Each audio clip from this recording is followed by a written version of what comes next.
Sometimes considered one of the best endings in television or anime, the end of Evangelion is oftentimes regarded as a cinematic masterpiece, released 28 years ago in theaters to this very day. Let's talk about why.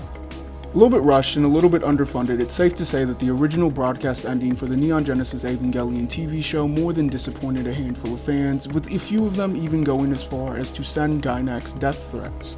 Though work on the End of Evangelion movie began before the series even finished broadcasting, and it was originally planned as an OVA, not a full theatrical release. What makes the End of Evangelion so unique is that it essentially rewrites the original broadcast ending of the series, splitting it into two individual segments in its feature-length run, segments being entitled Air, Episode 25, and Episode 26, Sincerely Yours, with a credit sequence sandwiched in between the film itself, as well as a 3-minute IRL break. There is 4 individual title cards in this series finale, right? This big movie. Though it's not just in the presentation and the structure therein, but the story itself that is so deserving of the feature-length presentation. Here we see Evangelion take a lot of the more mature and psychological themes of the series and amp them up and bring them to the forefront of the text itself, as well as having more nuanced dialogue. Dialogue that's so nuanced to the point that it is debated and contended among certain dubs which is the true and best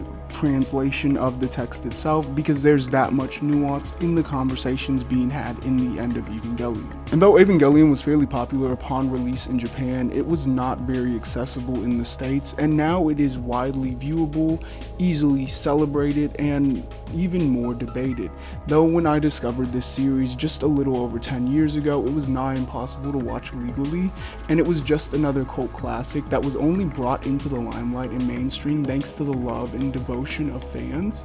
And I think that's something we kind of take for granted today, and I was fortunate enough to have seen this film in theaters when it came to the States for the first time only a handful of years ago, and it's just as moving as it was when I streamed it illegally off of Kiss Anime on my PS4 a few summers ago.